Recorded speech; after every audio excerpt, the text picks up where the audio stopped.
আমি এখন মাননীয় সদস্য জনাব আবুল কালাম মোহাম্মদ আহসানুল হক চৌধুরী রংপুর 2-কে তার বক্তব্য রাখার আহ্বান জানাচ্ছি। আপনার সময় 12 মিনিট। পুনর্জন্মে যদি বিশ্বাস করি তবে জন্ম হয় যেন মোর বাঙালি করে। পুনর্জন্মে যদি বিশ্বাস করি তবে জন্ম হয় যেন মোর বাংলাদেশে। পুনর্জন্মে যদি বিশ্বাস করি তবে জন্ম হয় যেন মোর বঙ্গবন্ধুর ঘরে। 2016 সালের প্রথম অধিবেশনে মহামান্য রাষ্ট্রপতির ভাষণকে ধন্যবাদ জানিয়ে প্রথমেই স্মরণ করি সর্বকালের সর্বশ্রেষ্ঠ বাঙালি, শ্রেষ্ঠ দার্শনিক, মহাকাব্যের মহাকবি, বাংলার রাখাল রাজা, স্নায়ুতন্ত্রের পিতা, আমার আদর্শের পিতা, জাতির জনক বঙ্গবন্ধু শেখ মুজিবকে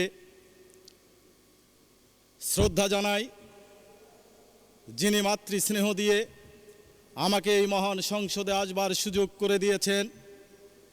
বিশ্বরত্ন, বাংলার মানুষের শেষ আশ্রয় স্থান, বিশ্বনেত্রী, বাংলার জননেত্রী, প্রধানমন্ত্রী শেখ হাসিনাকে স্মরণ করি। আজকে ফেব্রুয়ারি মাস, মহান ভাষা আন্দোলনে ভাষা শহীদদের প্রতি স্মরণ করি 71-এর মুক্তিযোদ্ধাদের, 30 লক্ষ শহীদদের, 2 লক্ষ মা বোনদের, যাদের সম্ভ্রমের বিনিময়ে আমাদের এই অর্জিত বাংলাদেশ, আমাদের এই ভূখণ্ড, আমার এই জাতীয় পতাকা, জাতীয় সঙ্গীত, সেই মহান মুক্তিযুদ্ধের মহান নায়কদের স্মরণ করি। মাননীয় স্পিকার, আজকে মহামান্য রাষ্ট্রপতির বক্তব্যকে ধন্যবাদ জানাই এই কারণে যে উনি যা বলেছেন যথার্থই বলেছেন। আমি যে অঞ্চলের মানুষ, সেই অঞ্চল দিয়ে যদি আমি বিবেচনা করি, সারা বাংলাদেশের যে উন্নয়নের উনি চিত্র তুলে ধরেছেন, আমি শুধু বলতে চাই আমার এলাকা রংপুর, সেই রংপুরে যে উন্নয়ন হয়েছে আজকে সেটি যদি আমি তুলে ধরি তাহলে বোঝা যাবে যে সারা বাংলাদেশে কি পরিমাণ উন্নয়ন হয়েছে। আজকে আমার নেত্রী, বাংলার 16 কোটি মানুষের নেত্রী, বাংলার মানুষের শেষ আশ্রয়স্থল জননেত্রী শেখ হাসিনা রংপুরের মানুষকে যা দিয়েছেন, আজকে রংপুরে বিভাগ দিয়েছেন, রংপুরকে সিটি কর্পোরেশন দিয়েছেন, বেগম রোকেয়া বিশ্ববিদ্যালয় দিয়েছেন, মেরিন একাডেমি দিয়েছেন, রংপুরে 4 লেনের রাস্তা দিয়েছেন, রংপুর মেডিকেলে আসন বৃদ্ধি করেছেন, আইসিইউ, সিসিইউ, ট্রমা সেন্টার দিয়েছেন, মেট্রোপলিটন পুলিশ করার সিদ্ধান্ত অনুমোদিত হয়েছে।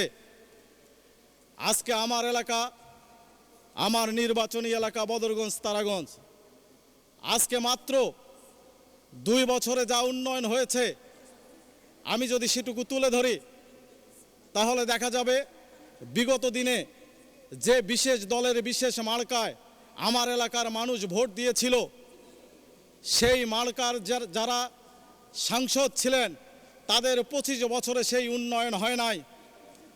আমার নেত্রী, বাংলার 16 কোটি মানুষের নেত্রী জননেত্রী শেখ হাসিনা মাত্র আমি সাংসদ নির্বাচিত হবার পর 2 বছরে যে উন্নয়ন করেছেন, আমার 2টি উপজেলা, একটি বদরগঞ্জ আর একটি তারাগঞ্জ। তারাগঞ্জ উপজেলার মানুষের বাড়িঘর পুড়ে ছাই হয়ে যেত, নীরবে নিভৃতে অনেকেই কাঁদত, সেখানে ফায়ার সার্ভিস ছিল না, সেখানে ফায়ার সার্ভিস উনি দিয়েছেন। হাসপাতালে অ্যাম্বুলেন্স ছিল না, অ্যাম্বুলেন্স দিয়েছেন। থানায় পিকআপ ভ্যান ছিল না, পিকআপ ভ্যান দিয়েছেন। আমার এলাকায় অনেক রাস্তাঘাট ছিল না, রাস্তাঘাট দিয়েছেন, ব্রিজ কালভার্ট দিয়েছেন। আজকে যদি 2014 সালের 5ই জানুয়ারি নির্বাচনের পর 3 মাস যেভাবে বাংলাদেশকে অস্থিরতার সৃষ্টির মধ্য দিয়ে বাংলাদেশের উন্নয়নকে পিছিয়ে দেওয়া হয়েছে। আর 2015 সালের 5ই জানুয়ারি পর সেরকম 94 দিন হরতাল অবরোধের মধ্য দিয়ে বাংলাদেশকে পিছিয়ে দেওয়া হয়েছে। মাত্র 1.5 বছর সময় পেয়েছে আজকের এই সরকার। 1.5 বছরে যে উন্নয়ন হয়েছে, ওই দলের ওই তথাকথিত বিএনপি এবং জামাতের আমলে 33 বছরও সে উন্নয়ন হয় নাই।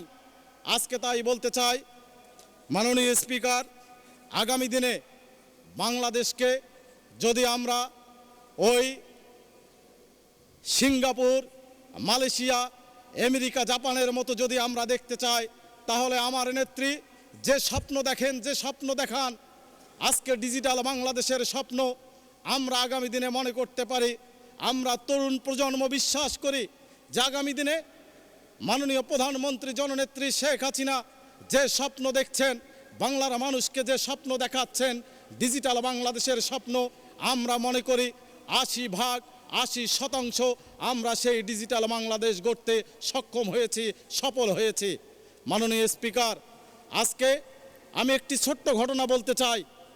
আমার আসনের বদরগঞ্জ উপজেলার আমার গ্রামের বাড়ি, সেখানে কয়েকদিন আগে গিয়েছিলাম একজন অসুস্থ মানুষকে দেখতে, নাম তসিরউদ্দিন। আমি গিয়ে তসিরউদ্দিন চাচাকে বললাম, চাচা কেমন আছেন? বললেন, বাবারে, তোমাদের জননেত্রী শেখ হাসিনার কারণে আজকে আমি বেঁচে গেছি। আমি বললাম, চাচা কিভাবে? বলল, আমি গত 15 দিন আগে হঠাৎ রাত 2টোর সময় অসুস্থ হয়ে পড়েছিলাম। আমার ঘরে টাকা ছিল না। আমার মেয়ে ঢাকাতে চাকুরি করে গার্মেন্টসে। আমি তাকে ফোন করে রাত 2টোর সময় বললাম, মারে আমি অসুস্থ, আমার টাকার প্রয়োজন। তার মেয়ে সেই রাত 2টোর সময় তাকে বিকাশ করে 2000 টাকা পাঠিয়ে দেয়। তার ছেলে বদরগঞ্জ সদর হাসপাতালের কাছে রিক্সা চালায়, তাকে ফোন করে বলে যে আমি অসুস্থ, তুমি অ্যাম্বুলেন্স পাঠাও। তার ছেলে রাত 2টোর সময় বদরগঞ্জ হাসপাতাল থেকে অ্যাম্বুলেন্স নিয়ে যায়। অ্যাম্বুলেন্স নিয়ে গিয়ে রাত 2টোর সময় হাসপাতালে নিয়ে আসে। চিকিৎসা করবার পর সেই তসিরউদ্দিন চাচা প্রাণে বেঁচে যান। আজকে যদি এই ডিজিটাল বাংলাদেশ না হতো, আজকে যদি একটি মোবাইল ফোনের মূল্য 800 থেকে 1000 টাকা না হতো, তাহলে ওই গার্মেন্টস কর্মী, ওই তসিরউদ্দিনের কন্যা সমীরণ, সে কিন্তু মোবাইল ব্যবহার করতে পারতো না। তার সন্তান যে রিক্সা চালক, সে মোবাইল ব্যবহার করতে পারতো না। আজকে ডিজিটাল বাংলাদেশ হওয়ার কারণে আজকে কিন্তু এই সুবিধা পেয়েছে। আর ওই তথাকথিত বিএনপি ম্যাডাম খালেদা জিয়ার আমলে শুধুমাত্র একজন মন্ত্রী মোরশেদ সাহেব, ওনার ছেলে, ওনার পরিবাররা সেদিন মোবাইল ব্যবহার করত, যে মোবাইলের মূল্য ছিল 1 লক্ষ থেকে 1.5 লক্ষ টাকা। আর জননেত্রী শেখ হাসিনার আমলে আজকে একটি মোবাইলের মূল্য 800 থেকে 1000 টাকা। এইটাই হলো ডিজিটাল বাংলাদেশের সফলতা, এই সরকারের সফলতা। মাননীয় স্পিকার, আজকে তাই বলতে চাই, আজকে বাংলাদেশ যেভাবে এগিয়ে যাচ্ছে, আমরা মনে করি এভাবেই যদি আমরা জননেত্রী শেখ হাসিনাকে বারবার এদেশের রাষ্ট্র পরিচালনার দায়িত্ব দেই, তাহলে শুধু বাংলাদেশ নয়, আগামী দিনে শেখ হাসিনা বিশ্ব নেতৃত্বে একটি ভূমিকা রাখতে পারবে। তার প্রমাণ ইতিমধ্যেই উনি দিয়েছেন। আজকে সারা বিশ্বে অনেক মোড়ল হয়েছে। আজকে আমি বলতে চাই, আজকে মোড়লের মোড়ল হবে আগামী দিনে বঙ্গবন্ধুর কন্যা জননেত্রী শেখ হাসিনা। আমরা সেই স্বপ্ন দেখি, আগামী দিনে বিশ্ব নেতৃত্বে ওনার ভূমিকা থাকবে। মাননীয় স্পিকার, আজকে বাংলাদেশে মাথাপিছু আয় 1314 মার্কিন ডলারে উন্নীত হয়েছে। এটি হলো শেখ হাসিনার সফলতা। আজকে দারিদ্র্যের হার কমেছে 40% থেকে 24.3%। আজকে অতি দরিদ্র কমেছে 24.2% থেকে 9.9%। আজকে মানুষের গড় আয়ু বেড়েছে 77.7 বছর। এটি একটি অবিশ্বাস্য। আজকে লক্ষ্য করুন মাননীয় স্পিকার, আজকে আমেরিকার মতো রাষ্ট্রপতি ওবামা বলেন যে আপনারা দেখেন, তার পৈতৃক বাড়িতে গিয়ে উনি যখন খোঁজ নেন, তখন ওই পৈতৃক বাড়ির ওই গ্রাম মহল্লার মানুষকে বলেছিলেন যে আজকে শেখ হাসিনার দিকে তাকান, বাংলাদেশের দিকে তাকান। আজকে বাংলাদেশ মাত্র কয়েক বছরে কিভাবে এগিয়ে যাচ্ছে। আজকে মানুষের গড় আয়ু ৭০.৭ বছর। আজকে মাতৃমৃত্যু, শিশু মৃত্যুর হার প্রতি হাজারে যথাক্রমে কমে ১.৭ জনে কমে এসেছে। আজকে এটি হলো শেখ হাসিনার আজকে সফলতা। মাননীয় স্পিকার, আজকে স্বাস্থ্যসেবায় বাংলাদেশের দোরগোড়ায় পৌঁছেছে। আজকে যার কারণে বাংলাদেশের প্রত্যেকটা ইউনিয়নে, প্রত্যেকটা ওয়ার্ডে আজকে কমিউনিটি হেলথ ক্লিনিকের মাধ্যমে মানুষের সেবা দেওয়া হচ্ছে। এটি হলো শেখ হাসিনার সফলতা। আজকে তাই বলতে চাই, আজকে বাংলাদেশের মানুষ আজকে বিদ্যুৎ ক্ষেত্রে যে অভাবনীয় আজকে সফলতা অর্জন করেছে।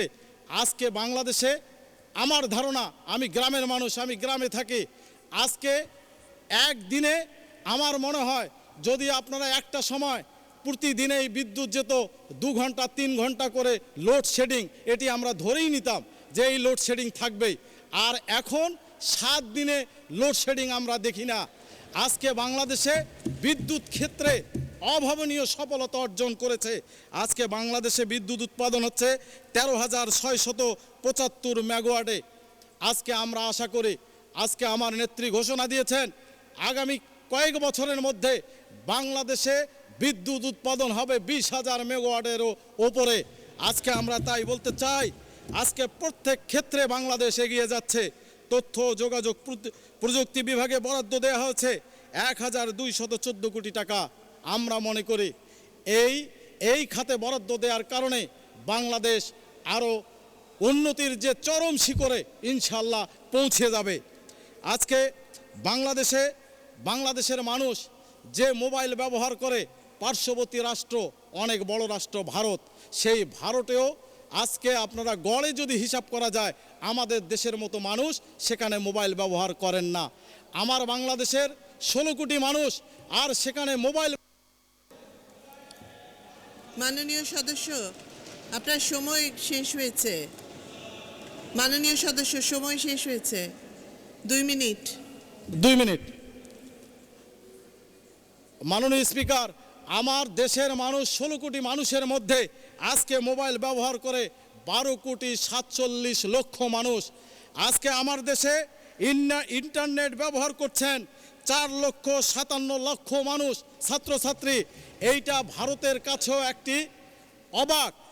ভারত আজকে অবাক হয়ে তাকিয়ে আছে বাংলাদেশের দিকে। আজকে মোদি পর্যন্ত স্বীকার করেছেন যে বাংলাদেশ কিভাবে এগিয়ে যাচ্ছে। আজকে বাংলাদেশের এত অল্প সংখ্যক মানুষ কিভাবে এগিয়ে যাচ্ছে। আজকে আমার নেত্রী ঘোষণা দিয়েছেন, একটা সময় সরকার বলতো যে বাংলাদেশে আমার জনগণ, আমার যে জনসংখ্যা, এই জনসংখ্যা যাতে বৃদ্ধি না হয়, জনসংখ্যা কমাতে হবে। আর আমার জননেত্রী শেখ হাসিনা বলেছেন আমার এই জনসংখ্যা আজকে আপদ নয়, আমার এই জনসংখ্যা আজকে আমার সম্পদ। এই সম্পদ দিয়েই আমি বিশ্বের বুকে দাঁড়িয়ে আজকে প্রমাণ করে দেব যে বাংলাদেশের জনগণ আপদ নয়, এটি সম্পদ। আগামী দিনে এই সম্পদ দিয়েই আমি বিশ্বের বুকে মাথা উঁচু করে দাঁড়িয়ে বাংলাদেশকে বিশ্বের কাছে শ্রেষ্ঠ দেশ হিসাবে আমি তুলে ধরব। আজকে সেই জননেত্রী শেখ হাসিনার কর্মী হিসাবে আজকে বলতে চাই, বিশেষ করে আমার রংপুরের মানুষকে যারা টিভি সেটের সামনে বসে দেখছেন, আমি তাদেরকে বিনয়ের সাথে বলবো যে রংপুরের মানুষ এগিয়ে আসেন। ওই বিশেষ কোনো প্রতীক নয়, ওই বিশেষ কোনো ব্যক্তি নয়, যে ব্যক্তি আমাদেরকে 25 বছর প্রতারণা করেছে, যে ব্যক্তি আমাদেরকে 25 বছর উন্নয়নের চাকা পিছনের দিকে নিয়ে গেছে, আমরা সেই ব্যক্তির দিকে নয়। আমরা আগামী দিনে জননেত্রী শেখ হাসিনার নেতৃত্বে, সজীব ওয়াজেদ জয়ের নেতৃত্বে আমরা রংপুরকে আগামী দিনে নৌকার দুর্গ হিসাবে গড়ে তুলতে চাই। আর বলতে চাই যে আগামী দিনে রংপুর হবে সজীব ওয়াজেদ জয়ের দুর্গ। এই প্রতিশ্রুতি রেখে, এই প্রত্যাশা করে আমি। ধন্যবাদ মাননীয় সদস্য।